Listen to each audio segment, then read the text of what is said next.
Welcome back to Senior Savvy Cannabis. I'm Catherine Goldberg. This is the podcast where we talk about cannabis and aging and how it relates to autonomy, mobility, dignity, and quality of life. This is not a podcast about the best way to get high or about which bong is the coolest. It's about understanding how one particular plant may fit in to someone's wellness toolkit in a way that helps them live a better life.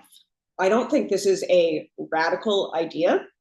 In fact, the documented history of cannabis being used as a medicine goes back over 5,000 years to ancient China. And I'm thrilled that since I've started this blog and podcast, we've gone from no one really talking about this right here to over 5,000 people reading it. So clearly, like, we're on to something. So thank you for joining us. As you'll see, I'm back in the studio in California. My trip to Florida was wonderful. My big takeaway from my conversation with Jalissa at the dispensary was that people have a lot of feelings regarding why recreational cannabis did not pass. And I will link to a blog illustrating those different perspectives because I don't really want to get involved in the politics of it. And the second takeaway, well, there's going to be a third takeaway as well. The second takeaway is that although, okay, look, so we have recreational cannabis in California. Anyone can buy it, and it's taxed. It's actually taxed quite heavily. It's taxed at over 25%.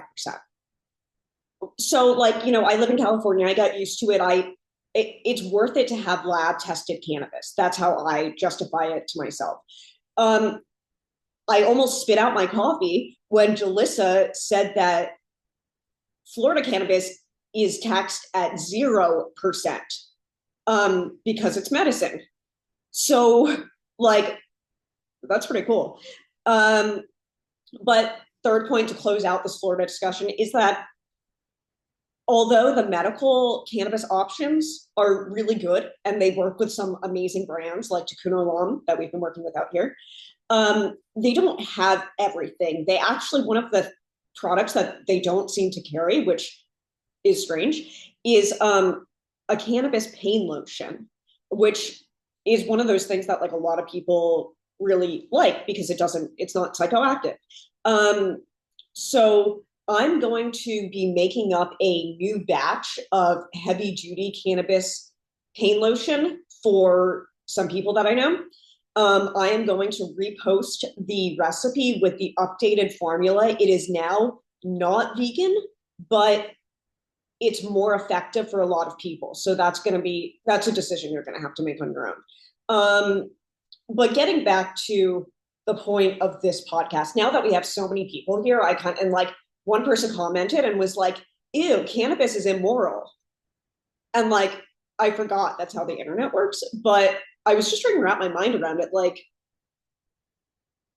something that helps people live with more life and less pain. I'm not exactly sure how that could be immoral, but I do want to stress that cannabis is not this one size fits all solution for every single ailment that's ever existed. It's not. Everyone's biology is different and people react differently to it. For example, the cannabis that I use in the morning to help me start my day and exercise and start my work and wake up is a type of cannabis that actually makes a lot of people anxious. So again, biology, you got to kind of figure out what works for you. So the point of that is that the way I always talk about cannabis is that it's part of a toolkit. It is not the only thing in the toolkit, it's part of the toolkit.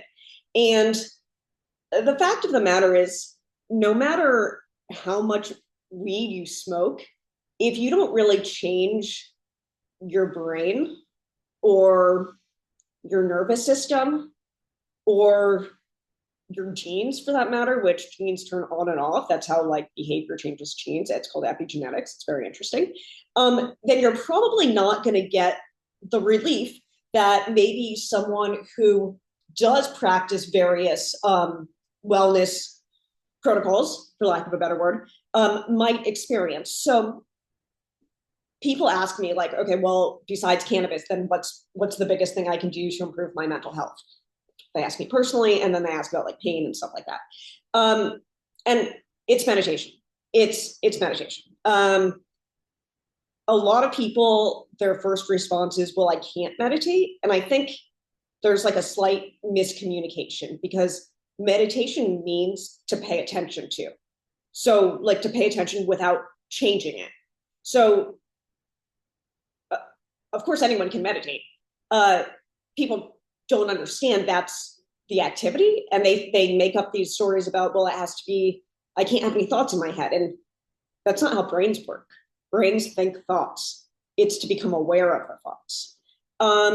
So the reason I'm bringing this up here is because I want to provide you, my whole thing is about solutions. Like I just care about people living in less pain the easiest way possible. So meditation has been scientifically and rigorously documented to help people experience less pain, to improve sleep, to improve or honestly, the coolest part of meditation is that the part of the brain that thinks about ourself, our ego, is actually down regulated when we train in meditation every day. So we start to become less reactive. We start to think about ourselves a little less. We create a little bit of distance between what is actually happening in life and then our response to it, because we can see it with a little perspective, because that's the training that we're doing in meditation. So I'm going to walk you through with the instruction. So I'm going to be talking the whole time. The meditation I do. I do it 30 minutes and it's 6 parts each for 5 minutes each. So I'm going to condense it down to make each part 1 minute. And it's going to be a 6-minute guided. And if you think this could benefit you, I would be more than happy to record one with adequate pauses in between. Or you can sign up for a free Zoom consult with me. I'll include a link. And it's for 15 minutes, but we can meditate together and we can start it. I can teach you. Because like meditation, I built a better brain because of meditation. And I never would have even been open to it in the slightest if I hadn't started using cannabis first. So that's how I got here. I don't know how you got here, but I'm glad you're here. So I'm going to keep an eye on the time, and let's just see how this goes, because this is a practice that's very like near and dear to my heart, and I think other people might enjoy it too. So, and just to preface it with one more thing about meditation is that, so we're practicing present moment awareness. We're going to go through our senses and let our attention rest on various sensory modalities. And of course, thoughts are going to bubble up. That's what brains do. You don't have to get upset. All you have to do is say, thinking, and then you're going to come back to the feeling of your butt in the chair, or the sound of the plane, or whatever thing we're on for that 1 minute. And you can, brain's thinking, not that hard, label it and come back. Label it and come back. Do you know how many thoughts people think a day? It's like, I'm not going to say trillions, but I looked it up once and it's a lot. So, okay. So let's get comfortable. We just want to be somewhere comfortable.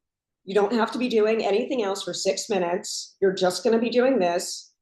You don't have to worry about anything. I'm going to keep an eye on the time, and we'll go from there. So the way that this meditation starts is, we're going to close our eyes, because 90% of sensory data that bombards our brain comes from the eyes. So when you close your eyes, you're already doing a service to your brain by limiting the amount of information that's coming in.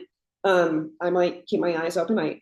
haven't decided yet. So you're gonna close your eyes. And there's also like there's outside of your body from when your hands end out, and then there's inside of your body from when your hands are to inside. So we are going from outside to inside. Okay, not that hard. Children do it. So close your eyes. First thing you're going to do is notice any points of contact. Points of contact are like the feeling of your butt in the chair. There's not really any wrong way to feel points of contact. You might even feel your feet on the ground.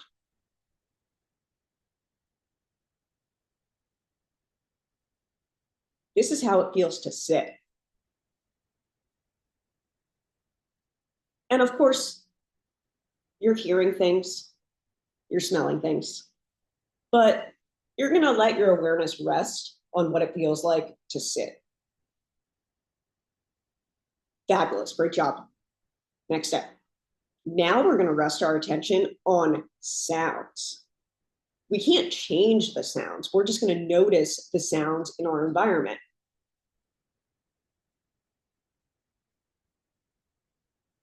We might even have thoughts regarding the sounds like, that's so annoying. Thinking, listen. Just listening. Nothing else to do.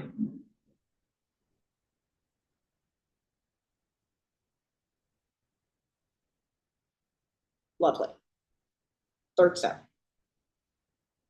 You're going to take this time to declare to yourself what you want. Be as specific as possible and start the intention with thank you, and then phrase it as if it has already happened. Think about what you want. Start the intention with thank you, and then finish it with as if it has already happened, meaning you're phrasing it in the past tense.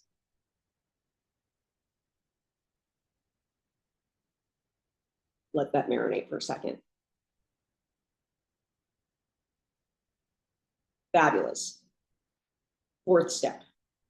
We're just going to power on our chakras, energy centers. There's 7 of them. I'm going to do it in English, not Sanskrit, because I think that resonates more. We're going to Roy G. Biv our way up, starting with red and going up to violet. So the first one is I am here. Say that in your head. I am here. Next, I feel.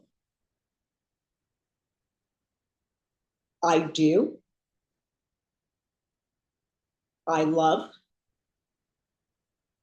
I communicate. I trust my intuition. And then the last one is silent. And that silent one is going to transition us into the meat of the meditation, which is where we're going to rest our attention on our breath. You might feel it in your chest. You might feel it in your throat. You might feel it in your nose. You may not feel it at all. But there's no wrong way to breathe. And in fact, you've been breathing your entire life. So if you ever thought you couldn't meditate, you're doing it right now.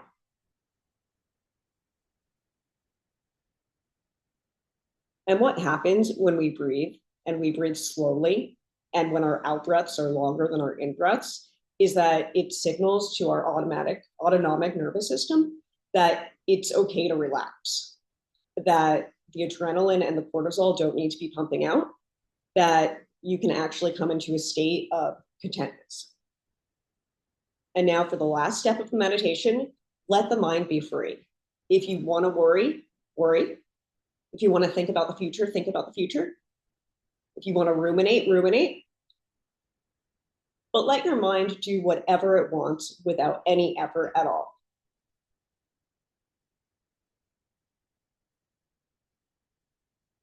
Now come back into the feeling of your butt in the chair and the sounds and the smells. And you just did your first meditation practice. So I hope you enjoyed that. Um, I'm hoping that, yes, like cannabis is amazing, but it's cannabis plus these other tools. And you really need to have at least 4 or 5 tools in your arsenal to confidently know that you can handle what life throws at you. Because if you're just smoking weed and you think that's somehow going to make you fulfilled, uh, like you're not quite there. Um, and just to preface, not preface, which end the episode, but preface the next one, we have a blog coming out about the voice in your head, where it comes from, and what to do with it, and how cannabis can help, and why. Spoiler alert: cannabis helps mute the voice in your head so that you can explore other areas that maybe your mind had been a little bit blocked off to before. So I realize this is a little bit like wider than just cannabis education, but I feel like this is the best way to present the information in a way that actually helps people quickly and significantly. So if you found this interesting, I'll hope you subscribe. Um, we send out emails every day on just problems and solutions to the problems. And the podcast comes out once a week. And like I said, I'll put the link to if you want to book a free consult with me, because I love talking to people one on one and I can help. So thanks for joining me and taking time out of your day to maybe try something new. I appreciate it. And if you enjoyed it or didn't enjoy it, or you have thoughts, put them in the comment section, so I can get a sense of, what I should do next. All right. Bye, guys.